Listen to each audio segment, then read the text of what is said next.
GM crops की बात करेंगे। ठीक है, जीएम क्रॉप्स क्या होती है? In which one of many trades, मतलब देखो जिसका कोई भी ट्रेड्स है वो अल्टर किया हो। ठीक है, कैसे? बाय जेनेटिक इंजीनियरिंग, उसको जीएम क्रॉप्स बोलते हैं, अपने को पता है। ठीक है, बीटी कॉटन डेवलप किया अगेंस्ट कॉटन बोलवॉर्म्स। अब बीटी क्या है? बीटी देखो बैसिलस थ्रेजेंसिस एक बैक्टीरिया है, सोइल का बैक्टीरिया है, जो प्रोटीन्स ऐसे प्रोड्यूस करता है जो लीथल होता है लार्वा के लिए, है ना। इंसेक्ट लार्वा है वो, अगर उसके डाइजेस्ट सिस्टम में जाएगा तो उसके लिए लीथल है ये। ठीक है, तो ये बॉल वॉर्म्स याद रखना, तो बॉल वॉर्म्स के लिए है ये। ठीक है, अब इसके जीन रिस्पॉन्सिबल कौन सा है इस इफेक्ट के लिए? एक क्राइवान ऐसी जीन है जो रिस्पॉन्सिबल है। और जीएम कॉटन देखो, पर कोई भी जीएम क्रॉप्स होती है उसको परमिशन के लिए जीएसी की परमिशन लेनी पड़ती है। जी से क्या है? Genetic engineering approval committee. तो गवर्नमेंट अलग अलग कमेटीज अपॉइंट करती है हर चीज़ के लिए, पार्लियामेंट्री कमेटीज़ होगी, कुछ कमेटीज़ अलग अलग होती है। जैसे एक ministry of environment and forestry के अंडर ये आती है, इसका नाम क्या है? GEAC, genetic engineering approval committee. ये अप्रूव करती है मिनिस्ट्री के साथ, है ना। फिर तो इसने सबसे पहले GM crop first permitted on March 2002 को सबसे पहले इसने परमिट कर दिया था। अब बीटी कॉटन वैराइटीज़ तो कौन डेवलप करता है इसको? तो मैक क्यों करती है? मैको ने तो अलग अलग नाम से निकाल सकते हैं, जैसे कुछ सदर्न स्टेट्स के निकाल रखे हैं, कुछ नॉर्दर्न स्टेट्स के लिए निकाल रखे हैं। जैसे कुछ सदर्न के लिए क्या बोल सकते हैं? मैक 12, 162, 184। ठीक है, ये कुछ सदर्न स्टेट्स के लिए है। और जैसे RCH ले लो आप, 134 और 138, है ना। 134 और 138 ये इस नॉर्थ इंडिया के लिए सूटेबल है। अब मैको देखो, मैको ने अब क्या किया? मैको अकेले से बन नहीं रही, तो उसने मोनसेंटो के साथ कोलैबोरेशन करके बीटी वैरायटी बोलगार्ड 1 रिलीज़ कर दी।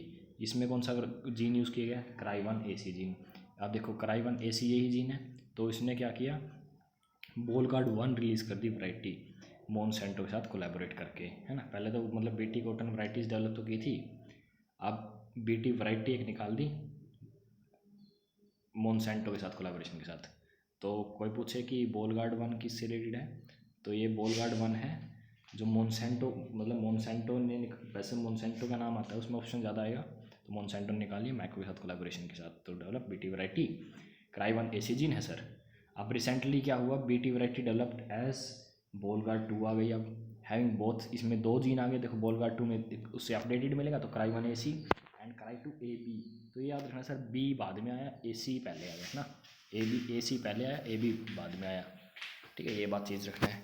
तो फर्स्ट, और अगर पूछ लिया जाए कि फर्स्ट ट्रांसजेनिक क्रॉप कौन सी है, तो वो सर बीटी कॉटन, बीटी तंबाकू है। कब आई थी बीटी तंबाकू? बीटी तंबाकू आई थी सर अपने 1987 में। ठीक है, 1987 के टाइम पे आ गई थी। देखो 1987 में, तो बहुत पहले की बात है ना। तो ये देखो 2002 में जीएम कॉटन आई है, तो लेकिन फर्स्ट ट्रांसजेनिक क्रॉप कौन सी थी? वो बीटी तंबाकू थी। ठीक है, फर्स्ट ट्रांसजेनिक क्रॉप बीटी तंबाकू। अब देखो country having first position for transgenic plants, तो ऐसी कौन सी कंट्री है जिसके अंदर मतलब सबसे ज़्यादा ट्रांसजेनिक है? वो USA है। It's very simple to remember. ठीक है, अब इंडिया की क्या हालत है? इंडिया सर 4th नंबर पे है ना। तो क्यों? तो वर्ल्ड में अगर देखा जाए तो किस किस का एरिया सबसे ज़्यादा है ट्रांसजेनिक प्लांट्स में वर्ल्ड में, है ना। तो उस चीज़ को फोकस करने के लिए सबसे ज़्यादा है जो सोयाबीन है, क्योंकि सोयाबीन क्यों है? US में सबसे ज़्यादा ग्रो होती है, तो इसलिए सोयाबीन 60% है, उसके बाद मेज है ना, फिर कॉटन है, फिर कनोला है। ठीक है, जो अपनी बीटी कॉटन है ये देखो 3rd नंबर पे है। तो क्योंकि इंडिया एक ऐसा है मतलब जो कमर्शियल स्केल पे भी बहुत ज़्यादा मतलब फर्स्ट नंबर पे ही है जो कॉटन ग्रो करता है। ऐसे सोयाबीन हो गया, मेज़ हो गया, कॉटन हो गया, कैनोला हो गया। तो देखो वैसे देखो जो जीएम क्रॉप्स बनाते हैं ना, जैसे ये तो इंसेक्ट की वजह से बनाया था बोलवॉर्म को से प्रोटेक्ट करने के लिए। मोस्टली जब जीएम ट्रेड्स होते हैं वो हर्बिसाइड्स के लिए बनाते हैं कि हर्बिसाइड रेसिस्टेंट बन जाएँ। ठीक है, हर्बिसाइड रेसिस्टेंट के लिए भी बनाते हैं ताकि क्वालिटी इंप्रूवमेंट हो सके, और इंसेक्टिसाइड रेसिस्टेंट के लिए भी बनाते हैं मतलब। ठीक है, by quality improvements and insecticides resistant traits, तो दे आर डिफरेंट ट्रेड्स। ठीक है, तो क्वालिटी इंप्रूवमेंट और इंसेक्टिसाइड्स रेसिस्टेंट ट्रेड्स।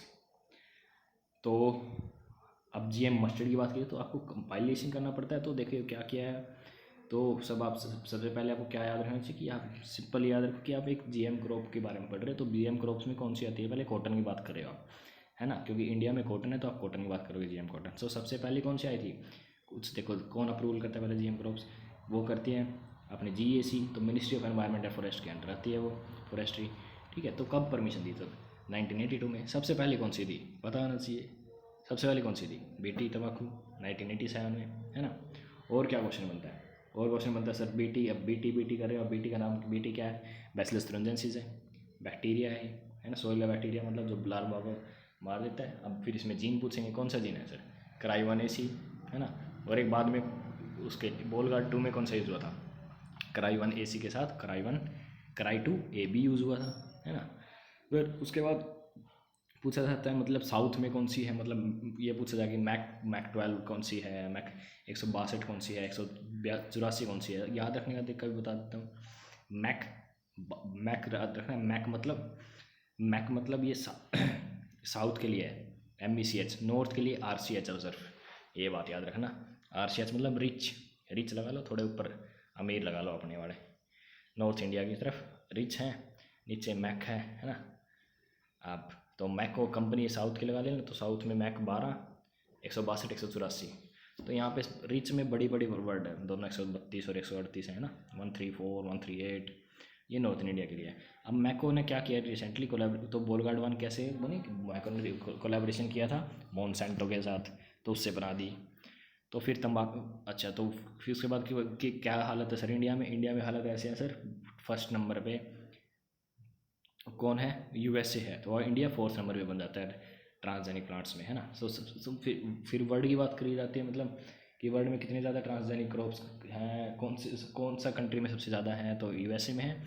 तो कौन सी क्रॉप्स है सबसे ज़्यादा? मतलब सोयाबीन है सबसे पहला, फिर मेज़ आएगा, ठीक है, फिर कॉटन आएगा, फिर कनोला आएगा। कनोला बोल सकते हो सर आप, ठीक है। तो आपको वीट दिखा दें वहाँ पे, मस्टर्ड दिखा दें, वो ध्यान रखना। तो SMCC है ना, सोयाबीन, मेज, कॉटन, कनोला। तो दैट्स सिंपल टू रिमेंबर। और इसके अलावा और क्या है? फिर GM मस्टर्ड की बात करते हैं, देखो है ना। GM मस्टर्ड में क्या है? देखो मस्टर्ड क्यों बनाया? क्योंकि इसमें आप ग्लाइफोसेट रेजिस्टेंट, ज़्यादा हमने बात की ना, क्योंकि हर्बिसाइड रेजिस्टेंट बनाने थे, तो GM मस्टर्ड जो है वो ग्लाइफोसेट रेजिस्टेंट के लिए बनाया गया mustard. Developed by pro agro seed company limited है एक, ठीक है, उसने बनाया है, pro agro seed limited company. तो एंसिलरी कंपनी ऑफ बायर की है, क्रॉप साइंस जर्मनी की। तो प्रोजेक्ट ऑन इंडियन मस्टर्ड, देखो इंडियन मस्टर्ड के विद हायर एक प्रोजेक्ट लाया था इंडियन मस्टर्ड ऑयल पे। क्यों? क्योंकि उसमें हायर बीटा कैरोटीन चाहिए था। तो बीटा कैरोटीन रिस्पॉन्सिबल होता है ना ऑयल्स के लिए, तो project on Indian mustard oil के लिए कौन करेगा सर? एनर्जी रिसर्च इंस्टीट्यूट, क्योंकि इसको एनर्जी चाहिए। तो टेरी है, टेरी मतलब टाटा एनर्जी रिसर्च इंस्टीट्यूट, ठीक है। तो इन चीज़ के लिए तो वैराइटीज़ डेवलप की गई हैं फिर ब्रासिका जुनसिया की, ठीक है। कौन सी कही है? तेरी उन्नत और तेरी उत्तम, ठीक है। वो तेरी तो उत्तम है, तेरी उन्नत है, मतलब टेरी की बात करनी है, उन्नत और उत्तम। टेरी सीधा ये क्वेश्चन आता है, तो तेरी उन्नत तेरी उत्तम वैरायटी किससे रिलेटेड है ना। तो GM क्रॉप्स है, ब्रासिका जुनसिया की है सर। तो ब्रासिका जुनसिया सर, आपको GM मस्टर्ड के बारे में पूछ लिया जाए, कौन बनाता है सर? कौन सी कंपनी है सर? एक कौन सी कंपनी है? Pro agro seed company limited की। प्रो एग्रो सीड मतलब प्रो मतलब टुवर्ड्स लविंग, एग्रो सीड जो एग्रो सीड के पास जाती है, मतलब कंपनी लिमिटेड है ना। एक्चुअली बायर की है वैसे, बायर जर्मनी की है, ठीक है। तो बायर लिमिटेड के बायर की एक एंसिलरी कंपनी है प्रो एग्रो सीड कंपनी, उसने एक GM क्रॉप्स बनाई थी। क्यों बनाई सर? ये ग्लाइफोसेट रेजिस्टेंट के लिए, डैट यू शुड रिमेंबर। फिर project on Indian mustard oil with higher beta carotene है इसके अंदर, है ना। तो प्रोजेक्ट किसने चला रखा है? तेरी ने। अब तेरी ने कौन सी वैरायटी डेवलप कर रखी है? तेरी उत्तम और तेरी उन्नत। नेक्स्ट है गोल्डन राइस। अब गोल्डन राइस के बारे में बात कर, देखो ये बहुत ज़्यादा इंपॉर्टेंट है यार। क्यों? इसमें क्या है देखो, जैसे आपने पढ़ा कि हायर बीटा कैरोटीन था इसमें GM क्रॉप्स में, मस्टर्ड में। अब यहाँ पे क्या है? ये भी जेनेटिकली मॉडिफाइड राइस तो है, लेकिन यहाँ पे कैरोटीन का इंपॉर्टेंस यहाँ पे है ये कैरोटीन। कैरोटीन क्या है? प्रीकर्सर है। देखो तो हाई बीटा बी कैरोटीन है, यहाँ पे A कैरोटीन की बात की गई है ना। क्यों B कैरोटीन? मतलब जो विटामिन B के प्रीकर्सर हो, है ना। ये क्योंकि विटामिन A ये रेटिनॉल बोलते हैं, ये मतलब आंखों के लिए बहुत ज़्यादा जरूरी होता है। तो जब भी ये कन्वर्ट होता है तो कैरोटीन है, कैरोटीन बहुत मतलब कैरोटीन ही बाद में विटामिन A में कन्वर्ट होता है, तो इसलिए कैरोटीन का इम्पोर्टेंस है। Having A carotene precursor of vitamin है रिच राइस, ठीक है। तो पूछा जाए तो गोल्डन राइस में कौन सा यूज़ होता है सर, क्या प्रेजेंट है उसके अंदर, क्वेश्चन आ जाए alpha carotene, beta carotene, A carotene, तो ए कैरोटीन है इसके अंदर, ठीक है। अब सुपर राइस है ये, मतलब लेटेस्ट है थोड़ा। सुपर राइस, सुपर डुपर क्यों कहते हैं, फुल सुपर है, फुल सुपर मतलब तो बड़े सुपर बनाना पड़ेगा। IRRI है फिलीपींस में, तो उसने बनाया। सर ये खुश हुआ था डॉक्टर सुखदेव गुरुदेव सिंह, खुश हैं ये, बहुत खुश आदमी है, तो इन्हें सुपर बनाया जी। शुगर है, सुपर है, सुपर है, खुशदेव है, गुरुदेव सिंह है, सरदार जी हैं, तो आप समझ लेना खुशी खुशी बोल दिया अरे जी सुपर राइस है, सुपर डुपर राइस है अपनी। क्यों, अरे क्या है ऐसा इसमें सर जी, ये तो बताइए। तो इसमें इम्प्रूवमेंट है सर 25% और प्रेजेंट डे वराइटीज़, तो मतलब ज़्यादा इम्प्रूवमेंट, 25% तक इम्प्रूवमेंट दे देगी सर। अब 1/4 अगर हिस्सा बढ़ जाए, यील्ड बढ़ जाए तो क्या खराबी है सर, तभी सुपर बोलते हैं इसको, ठीक है। गुरुदेव सिंह खुश हुआ। फिर हाइब्रिड राइस, अब हाइब्रिड राइस की बात करेंगे तो कब, ये देखो हाइब्रिड यार ऑब्वियसली इंडिया में भी बने हैं, लेकिन सबसे पहले वर्ल्ड में डेवलप करता चाइना, ठीक है। अब ये चाइनीज़ मत सोच लेना कि राइस नहीं खाएंगे तो first time world developed in China in 1974, है ना। कौन सा है वहाँ पे, long Yong, long Ping yuan, तो ये नाम याद रखने की ज़रूरत नहीं है, ठीक है। वैसे आप याद करवा दूंगा मैं तो, कहते हो तो लॉन्ग पिंग है युआन में, है ना, युआन तो एरिया है, तो लॉन्ग पिंग है, पिंग मतलब पिंग आपको पता, लंबी पिंग मारी इन्होंने, हाइब्रिड राइस बना दी, है ना। झूल गए तो पिंग पे झूल गए, तो हाइब्रिड राइस बनाने के लिए लंबी पिंग पे झूल गए सर 1974 में। चलो क्वेश्चन बताओ 2002 में क्या आया, GM कॉटन कब आएगी 2002 में, ठीक है। फिर इसको तो हाइब्रिड राइस का इसको फादर बोल दिया जाता है, तो ये क्वेश्चन बन जाता है फादर ऑफ हाइब्रिड राइस कौन सा है सर, तो वही याद रखना सर, लंबी छलांग मारी है, लॉन्ग लंबी पिंग, पिंग जुली है sir, long Ping yuan hybrid rice. तो इंडिया फिर उसके पीछे भी चल दिया सर, इंडिया को कॉपी करने की आदत है पीछे चलने की, चाइना का कुछ करता तो पीछे चल जाते हैं। India is second to developed hybrid after China, तो क्या बनाया यहाँ पर सर, उन्होंने पिंग वाले ने बनाया हाइब्रिड राइस, तो हमने मगर एक, है ना, मगर, हमने मगरमच्छ बना दिया सर एक, ठीक है। कौन बनाएगा सर, आप खुद सोचो, तो साउथ वाले तो TNAU कोयम्बटूर है, बहुत बढ़िया काम कर रहा है सर ये, तो उन्होंने किया, है ना, TNAU तमिलनाडु एग्रीकल्चर यूनिवर्सिटी ने। फिर एक है मतलब ये JR PRH है और PIH 6, ये आपको याद नहीं आएगी, इसको छोड़ दीजिए, ठीक है। तो आपको क्या पता चाहिए, हाइब्रिड राइस है, तो हाइब्रिड राइस का पहले सबसे पहले कहाँ पे शुरू हुई सही, तो चाइना में हुई सर। कब हुई सर, तब सर 1974 में हुई थी, ठीक है। Professor Long Ping Yuan, hence known as father of hybrid rice। तो इंडिया कैसा है, India is second to developed hybrid after China, that is मगर MGR earlier named as CORH, developed first by TNAU Coimbatore. फिर hybrid mustard की बात करते हैं sir. Hybrid mustard देखो, अब कौन डेवलप करता है hybrid mustard, developed by DRMR, directorate of rapeseed and mustard. अब हाइब्रिड मस्टर्ड डेवलप करनी है सर, मस्टर्ड देखो, हाइब्रिड मस्टर्ड है कौन करेगा, डायरेक्टरेट करेगा सर रेपसीड और मस्टर्ड का। तो आप ऑब्वियसली सोचिए कहाँ पे हो सकता है, देखो यार रेपसीड और मस्टर्ड मतलब राजस्थान में ही होगा ज़्यादा, तो वहीं पे इसका डायरेक्टरेट मिलेगा ऑब्वियसली, तो राजस्थान भरतपुर में है सर इसका डायरेक्टरेट रेपसीड मस्टर्ड का, हाँ। वैराइटीज़ डेवलप्ड, कौन सी वैराइटीज़ डेवलप की इसने, NRC HB 506, ये first hybrid mustard in India है।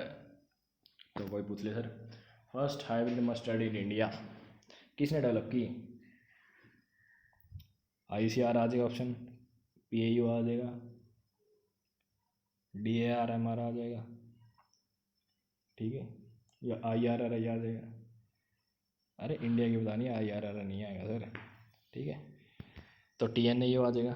फिर आप सोचोगे यार मस्टर्ड तो IRI बनाएगा, तो वो मत सोचना सर, जहाँ पे इसका DMR है, तो इन्होंने हाइब्रिड मस्टर्ड बनाई है सर, ठीक है, क्योंकि आवश्यकता इस आविष्कार की जननी है, हाइब्रिड मस्टर्ड वहीं पे बनेगी जहाँ पे इसका डायरेक्टरेट होगा सर। हाइब्रिड देखो, चाइना ने हाइब्रिड राइस किया, हमने हाइब्रिड मस्टर्ड किया सर, कौन सी है सर, वैरायटी का नाम, हाइब्रिड का नाम NRC HB। HB मतलब हाइब्रिड बस्टर्ड, हाइब्रिड बाद वो आएगा brassica. Okay, national research centre ना होगा इसमें NRC का मतलब, ठीक है। तो ऐसे याद करना सर, आपको कुछ नहीं, हाइब्रिड मस्टर्ड बनी है, कहाँ पे बनी है आपको पता हो जाएगा, सरसों रेपसीड मस्टर्ड का डायरेक्टरेट में बनी है, DMRMR में, ठीक है। अब सुपर वीट सर, सुपर से नाम आगे से आ रहा है, हाँ जी, सुपर डुपर राइस था। किसने बनाया था सर? खुशबुआ था, है ना। कहाँ पे था खुशबुआ? IRI में था सर, ठीक है। ऐसे याद रखना सर। ऐसे ही सुपर राइस की सुपर वीट भी आ गई, उसने 25% थी इंक्रीज़ की थी, यहाँ 20% की है। क्यों भाई? हरियाणा वाले हैं, इतना में बहुत सुपर हो जाए, ठीक है। DWR करनाल है, directorate of wheat research Karnal में। तो रिसर्च इज़ इन प्रोग्रेस, है ना। ये प्रोग्रेस में सर, ये पहली बात अभी बनी नहीं है। It was expected to come by, पहले सोचा 2005 तक आ जाएगी, पर हरियाणा वाले थोड़ी डिले हैं, आराम से आएगी, ठीक है। 15 से 20% की एक्सपेक्टेशन है सर, यील्ड बढ़ जाएगी, सुपर वीट बनेगी। ग्रीन रेवोल्यूशन, आपने सर नॉर्मन बोरलॉग सुना होगा, स्वामीनाथन सुना होगा, लेकिन विलियम गॉड याद रखना सर, क्योंकि टर्म इसने दी है विलियम गॉड। तो आपको, हमने ग्रीन रेवोल्यूशन तो स्टार्ट कर दिया था 1966 में, लेकिन 1968 में ग्रीन रेवोल्यूशन टर्म आई थी, है ना। किसने दिया sir? The term GR coined by William S. Gord in 1968 of USAID to describe the productivity-based improvement in food production, particularly in wheat and rice. तो that should be remembered, ठीक है। तो William S God है, 1968 में इन्होंने green revolution का term दिया है, कॉइन किया इन्होंने टर्म, कॉइन की थी तो ग्रीन रेवोल्यूशन की। इन्होंने यार गॉड है, गॉड बैठा बैठा क्या सोचेगा, विलियम गॉड है ये देखो आप, 1968 की बात चल रही है, ठीक है। मोल गर्म है, इंदिरा गांधी जी हैं, ठीक है। तो विलियम एस गॉड है, गॉड ने सोचा यार ग्रीन रेवोल्यूशन भी कुछ होगा यार, क्या चल रहा है, क्या रहा है, सोचा यार फॉग नहीं चल रहा सर, ग्रीन रेवोल्यूशन चल रहा है। To describe the productivity based improvement in food production, particularly wheat and rice. तो main components in green revolution कौन से हैं? हाई यील्डिंग वैराइटीज़ हैं, मतलब यूज़ ऑफ केमिकल फर्टिलाइजर्स हैं, प्लांट प्रोटेक्शन और केमिकल्स हैं। तो केमिकल यूज़ करो, फर्टिलाइज़र यूज़ करो, HYV सीड्स यूज़ करो, बस सिंपल है सर। एक एवरग्रीन है सर, अपने वालों ने, ठीक है। तो आपको गॉड याद रहेगा सर, गॉड USA का बंदा है, ठीक है। गॉड ने ग्रीन रेवोल्यूशन की टर्म दी थी। तो नामीकरण पंडित करते हैं ना, यूँ समझे ना, ग्रीन रेवोल्यूशन का नामीकरण किसने दिया? गॉड ने किया, ठीक है। आप एवरग्रीन रेवोल्यूशन देख लो सर, ये एवरग्रीन है, अपना स्वामीनाथन ने किया sir. The term coined by MS Swaminathan to denote the green revolution based on sustainable method of crop intensification and diversification. Next thing is the vertical revolution in agriculture. Sir vertical revolution पता है क्या है? हाँ, ऊपर जाना, मतलब ऊपर थोड़े एरिया में प्रोडक्शन ज़्यादा ले लो सर, वर्टिकली फार्मिंग होती है जैसे। तो maximising production per unit land area per unit time sir, है ना। कि तो कैसे लोगे? इंटेंसिव क्रॉपिंग करनी पड़ेगी, हाई प्रोडक्शन इनपुट से ज़्यादा फर्टिलाइजर लेना पड़ेगा, मैनेजमेंट प्रैक्टिस तो इंप्रूव करनी पड़ेगी सर, ऐसे नहीं काम चलेगा, ठीक है। तो कुछ रेवोल्यूशंस भी देख लेते हैं, कौन कौन से रेवोल्यूशन है एग्रीकल्चर में। वाइट रेवोल्यूशन ऑब्वियसली मिल्क का है, ब्लू रेवोल्यूशन सर फिश का है, कोई जरूरत नहीं। ब्राउन रेवोल्यूशन, ये देखो आप बहुत चीज़ हाईलाइट करो जो आपको याद ना रहे, मतलब जैसी चीज़ों में देखो, जैसे ब्राउन रेवोल्यूशन है, नया नया लग रहा है आपको, तो आप फूड का, आप ब्राउन रेवोल्यूशन से वहाँ पे आपको एकदम नाम नहीं याद आएगा फूड, तो कैसे याद रखो? ब्राउन मतलब ब्राउन ब्रेड याद रखना, ब्राउन ब्रेड खाना है, ठीक है, फूड, ओके। ग्रे रेवोल्यूशन देखो, ग्रे किसका ग्रे कलर होता है ना। तो यूरिया देख लो, तो आपको फर्टिलाइज़र याद करना थोड़ा बहुत कि यूरिया है मान लो, ठीक है, वो ग्रे कलर का मान लो आपसे, ठीक है। तो फर्टिलाइज़र प्रोडक्शन में येलो सर, येलो के नाम से मस्टर्ड याद आनी चाहिए, ऑयल सीड्स याद आना चाहिए। तो रेड के नाम से खून, लाल लाल तो खून होता है सर, खून के साथ टमाटर भी लाल होते हैं सर, तो मीट एंड टमाटो, है ना। पिंक पिंक पिंक में आपको देखा है सर, पिंक में मतलब आप ऑनियन का पिगमेंट होते हैं ऑनियन में, है ना। और एक मतलब फिश के टाइम जब रेड और पिंक की बात होती है तो एक इंसेक्ट की बात होती है, साथ में वेजिटेबल की बात होती है तो प्रॉन है, प्रॉन केकड़ा, ठीक है। फिर हो गया प्रॉन हो गया। फिर golden revolution sir, golden very very important sir, very important. Golden revolution, golden आज के टाइम पे गोल्डन क्या है सर, गोल्डन फ्रूट ही है, ठीक है। गोल्डन फ्रूट है, मतलब लोगों के लिए सोना है सर, गरीबों के पास फ्रूट खाने को नहीं है सर, तो इसलिए गोल्डन बोल दिया इसको, गोल्डन रेवोल्यूशन, सोना होगा, ठीक है। तो सोने के भाव बिकेगा तो सोना ही होगा सर। राउंड राउंड देखो, राउंड यार प्रोडक्शन है ये, वैसे पोटैटो का है, मतलब यार आलू अब गोल चाहिए ना लोगों को, तो राउंड प्रोडक्शन होगी, राउंड करो यार। सिल्वर देखो, सिल्वर चांदी का अंडा सर, ठीक है। ब्लैक सर, ब्लैक तो जेट्रोपा है, बायोफ्यूल है, जेट्रोपा प्लांट है सर, आपको बता दिया जाए, ठीक है, जिससे बायोफ्यूल बनता है सर, जेट्रोपा प्रोडक्शन। अब रेनबो मतलब सारे कलर आ गए, तो सारा sector of agriculture, whole sector of agriculture, सबका सब। परभनी सर ओकरा की वैरायटी है, ये आपको याद रखनी पड़ेगी। कैसे याद रखनी पड़ेगी ये भी बताना पड़ेगा। तो प्रभनी, प्रभनी, भाणी, ठीक है। अब बना के देखो खुद ही, प्रभनी, प्राभाणी मतलब ओकरा, है ना। तो प्रा मतलब प्रा, बाणी, ओकरा, बाणी है, क्या बाणी है, भिंडी लगानी है, प्राभणी ओकरा, है ना, प्रभणी ओकरा, ठीक है।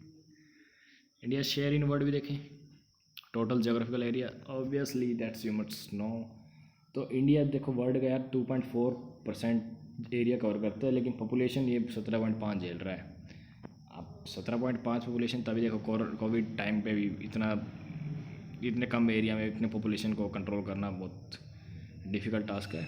तो लाइफ स्टॉक्स भी देखो आप 15%, आप लिंक करके देखो कि आप लाइफ स्टॉक को भी बचाना, आपको 15% है वर्ल्ड के, है ना, सिर्फ 2.4% एरिया में। पॉपुलेशन भी इतनी है, लाइफ स्टॉक्स भी इतना है, और फॉरेस्ट कम है, 1.5% है। तो that's why it's very difficult for India to manage every things with large such large population. तो आगे देखते हैं फिर। तो एनालिसिस करने से आपको याद रहेगा कि आपको, फिर आपके पास 2.5 याद रखो यार, 2.4% याद रख सकते तो, ठीक है। 2.5% एक एरिया है, ठीक है। फिर 17.5% यार पॉपुलेशन झेलनी है, 15% वो झेलनी है, 15 का भी 1.5 कर दो, फॉरेस्ट आ जाएगा, ठीक है। तो कुछ कुछ चीज़ों में इंडिया फर्स्ट पोजीशन पे है, देखो याद भी करा देंगे सर, टेंशन नहीं लेने का। किस किस में फर्स्ट पोजीशन पे यार, आम, बहुत आम चूसू हैं सर, आम भी चूसे जाओ सर, चूसना नहीं सर, बनानी भी है। तो प्रोडक्शन मैंगो की सबसे ज़्यादा है सर, ठीक है। केले खाते हैं सर, ये देख लें तो मंदिर में ज़्यादा चढ़ते हैं ना, वो ज़्यादा यही बनेंगे। मैंगो हो गया, बनाना हो गया, है ना। सर एक बात बताऊँ, कैश्यू अपना प्रोडक्शन में फर्स्ट है, ठीक है। अपन इंपोर्ट एक्सपोर्ट भी सेकंड नंबर पे करते हैं कैश्यू का, और इंपोर्ट भी करते हैं, ये बात भी याद रखना। कैश्यू नट तो, कोकोनट सर साउथ वाले इल्ले इल्ले कर काट देते हैं सर, कोकोनट प्रोडक्शन बहुत ज़्यादा करते हैं। तो अपना टेरिटरी मतलब एरिया देखो, तो कोस्टल बाउंड्री बहुत ज़्यादा है, तो कोकोनट की प्रोडक्शन बहुत ज़्यादा है, ठीक है। तो फेवरेबल कंडीशन है उसके लिए, ऐसे ही कैश्यू नट के लिए है फेवरेबल। बनाना देखो आप MP मतलब MP, कर्नाटक, महाराष्ट्र, यहाँ पे बहुत बढ़िया होता है सर। मैंगो देखो यूपी में बहुत बढ़िया है ना। तो टोटल इरीगेटेड एरिया सर देखो, क्योंकि अपना एरिया ज़्यादा है ना, इरीगेटेड एरिया ज़्यादा है। इरीगेशन एफिशिएंसी की बात नहीं की, ये बात याद रखें, टोटल इरीगेटेड एरिया मतलब एरिया सबसे ज़्यादा इरीगेटेड इंडिया में है, ठीक है। परसेंटेज की बात नहीं सर, परसेंटेज में जैसे इजिप्ट है, इजिप्ट में 100% है सर एरिया इरीगेटेड, ठीक है। मतलब इरीगेटेड यहाँ पे अपने तो परसेंटेज में नहीं, अमाउंट में, क्योंकि area, India 7th largest country है तो एरिया ज़्यादा है। ऐसे टोटल पल्सेस प्रोडक्शन देखो, हम इंपोर्ट भी करते हैं, दाल बनाते ही बहुत ज़्यादा है, फिर भी इंपोर्ट करते हैं सर, ठीक है। तीसरे चौथे नंबर पे करते हैं इंपोर्ट। शुगर केन प्रोडक्शन है, साउथ में सर गन्ने बढ़िया, यूपी में गन्ने चल रहे हैं, हरियाणा में चल रहे हैं सर, पंजाब में चल ही रहे हैं सर। ये मिल्क प्रोडक्शन तो आपको शक नहीं होना चाहिए, तो हाईलाइट भी नहीं करनी चाहिए, इतने तो विश्वास होना चाहिए, है ना। अब टी देखो, देखो एक बात बताऊँ, टी प्रोडक्शन में हम फर्स्ट नंबर पे हैं, और जो कॉफ़ी की बात की थी उसमें 5th में आएंगे हम, है ना। तो चाय ज़्यादा बनाते हैं, कॉफ़ी कम बनाते हैं, ठीक है। जूट एंड लाइट फाइबर्स हैं, देखो अब वेस्ट बंगाल साइड एरिया जो जूट में इतना ऊपर पहुंच गया, कि अब फर्स्ट पे मतलब वहाँ पे जूट ज़्यादा कल्टिवेशन होते हैं, तो उन्होंने फर्स्ट पे पहुँचा दिया हमें, ठीक है। तो उनका भी शुक्रगुजार करना चाहिए हमें। Livestock obviously that's too basic to know. तो लाइफ स्टॉक और मिल्क तो आपको याद नहीं करने की ज़रूरत नहीं है ना।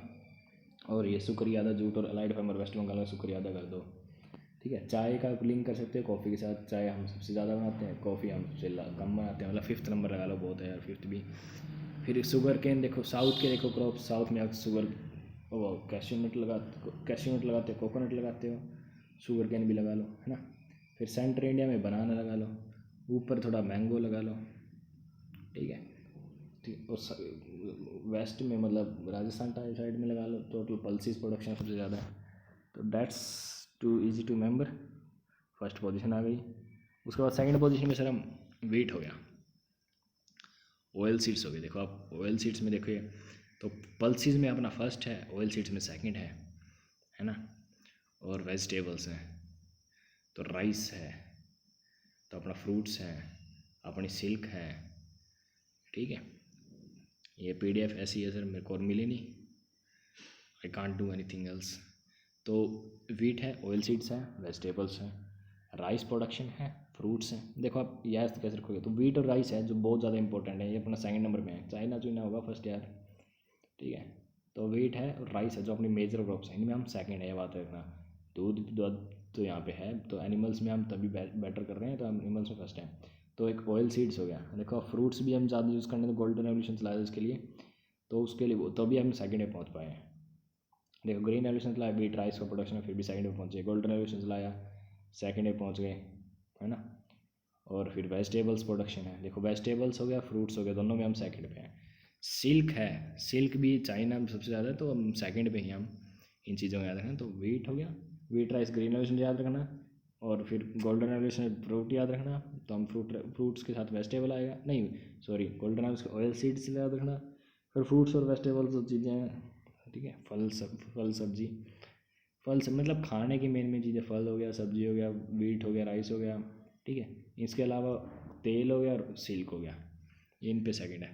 थर्ड में देखो यार कैश क्रॉप्स हैं, तंबाकू हो गई, कॉटन हो गई। तो TC मतलब थर्ड पे TC आ जाएगा, तंबाकू कैश क्रॉप्स आएंगी। कैश मतलब जिससे हम पैसे भी ज़्यादा खाने के लिए यूज़ नहीं होती, तब तंबाकू और कॉटन। फोर्थ में देखो सर नेचुरल रबर है। इसमें इंडिया का टोटल वर्ल्ड का नेचुरल रिसोर्स मतलब 80.5% शेयर करता है वर्ल्ड का, है ना, टोटल वर्ल्ड में। Despite India has emerged as the second largest consumer of the north natural rubber, तो इंडिया सेकंड लार्जेस्ट कंज्यूमर है सर, यह बात याद रखना। Overtaking the United States with share of 9.6% in the world consumption in 2009। तो in coffee production में India का कौन सा है सर, 6th पोजीशन है सर, सॉरी है मैं आपको 5th बता रहा था, ये 6th है, ठीक है। तो टी फर्स्ट है, कॉफ़ी में 6th है हम, ठीक है। छठे नंबर में है सर, कोई बड़ी बात नहीं। After total production of coffee 60 और 70% वो भी एक्सपोर्ट कर हैं। कॉफ़ी कौन पीता है, ठीक है, अमीरों के तो चले आए, याद रख लेना ऐसा, ठीक है। देखो तो और भी 4th पोजीशन है इनके मतलब प्रोडक्शन है। तो हम देखो एग्रीकल्चर एक्सपोर्ट्स में क्या क्या एक्सपोर्ट करते हैं सर हम, राइस सबसे ज़्यादा, सेकंड नंबर पर प्रोडक्शन है, तो भी एक्सपोर्ट करते हैं सबसे ज़्यादा। कैश्यू फर्स्ट नंबर में, T again second, T first, तम्बाकू थर्ड।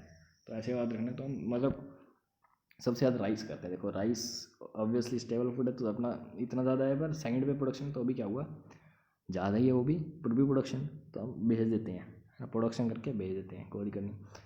फिर कैश्यू नट्स के आपको बताया था कि कैश्यू इंपोर्ट भी हम सेकंड नंबर पे करते हैं और एक्सपोर्ट भी हम सेकंड नंबर पे करते हैं। उसके बाद वीट आ जाएगा। फिर चाय की डिमांड सर, चाय तो इतनी बनाते हैं हम फर्स्ट नंबर है, ताकि एक्सपोर्ट भी बहुत ज़्यादा करते हैं हम तम्बाकू में। सारी दुनिया नशेड़ी बना दी सर, है ना, तम्बाकू खिला दी सर। अच्छा वेजिटेबल इंपोर्ट्स में सर हम सबसे ज़्यादा दुखी हैं कि वेजिटेबल ऑयल्स हो गया, पल्सिस हो गया और फ्रूट्स हो गया।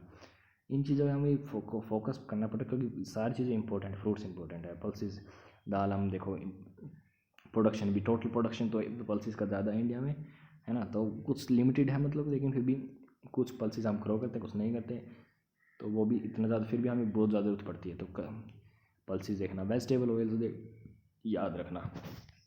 तो बस that's all for this, thank you very much.